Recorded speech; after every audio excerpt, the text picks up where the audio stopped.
jumping right in today, folks. I am working on a digital drawing for a character that I am painting on a window at a pizza place that's also a beverage company. And I'm going to walk you through that process and show you how I prepare for this. So right now I'm just sketching out like a rough idea on a cute little face on a little cup. They already had a logo for their pizza portion, so I've got that, and I am going to, here in a few minutes, make the drawings bigger on freezer paper. That way, when I get there, I can be super efficient with my time, and I don't have to waste a lot of time, making my proportions, like making a bunch of changes and making sure that my proportions are good. So I use the grid method on the back of the freezer paper. And it's supposed to rain that day, so the freezer paper has that plastic backing that's going to keep the rain from coming through and ruining my drawing. My handy dandy eraser. So what I'm going to do is after I get everything right, I am going to go over it with a black marker. That way it stands out a little bit more because of the rain. I am asked a lot, how do you know what to pack when you go and do these crazy jobs? And I don't. It has been years of trial and error to figure out exactly what I would like to have in my kit when I go somewhere. Tomorrow I'm doing something I've never done before, so I figured I would bring you along while I pack tonight. First and foremost, always paper towels. I will have a trash bag that I will put with my kit just because, I don't want to leave garbage behind in someone else's space. The place that I am painting, they are using tempera paint.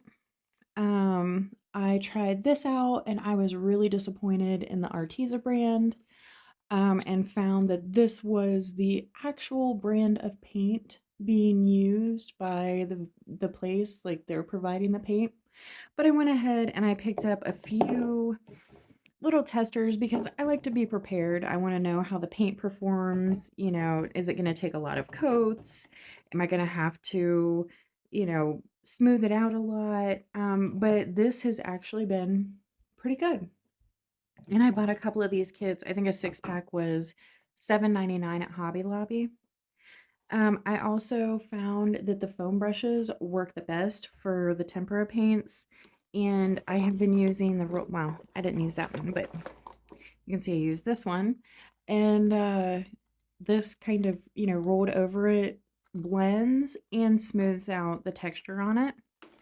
And I've got like some round brushes, smaller brushes, a lot smaller, a ruler.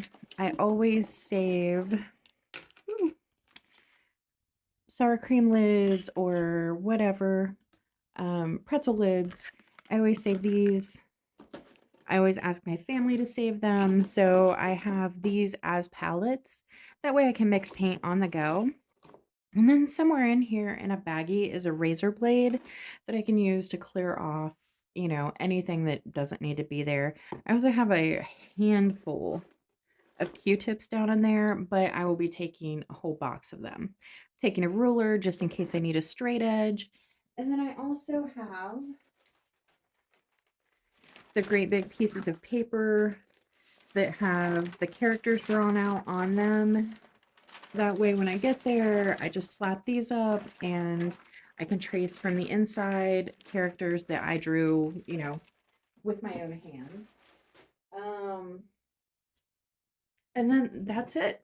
I have a step ladder that I take for, my own personal use. I don't like to use other people's step ladders because you never know.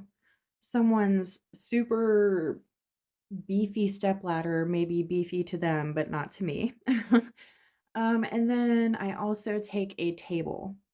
I don't like to put any of my painting equipment, or anything on someone else's table. I like to be able to get my stuff out and spread it out and take a look at what I've got.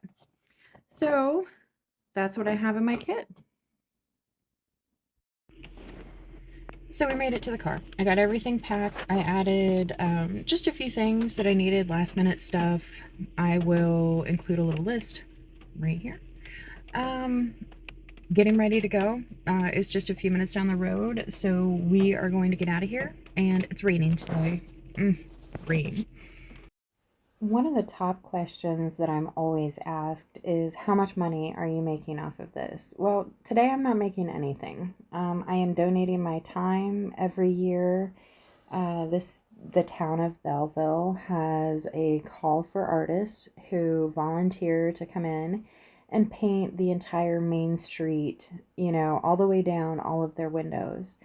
And I have enjoyed watching it for years and years, and I've never really, it's either never worked with my schedule, or something comes up last minute, or I miss the call for artists, and I never make it there on time. This is the town that a lot of my family is from. My mom grew up here. So I spent a ton of time here, in my younger years, spending the night with my great grandparents or going to youth camp. And it's always been one of my favorite towns. And you can see, it's a cute, small town, Ohio, cute, adorable little town.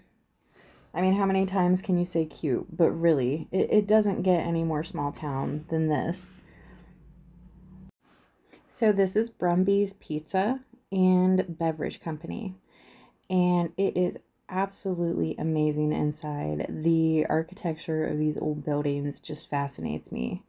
Um, so I am hustling right along. I did have some footage, but a lady told me a sad story and it made me cry. So I cut that footage out, but that is the finished product of my whole day.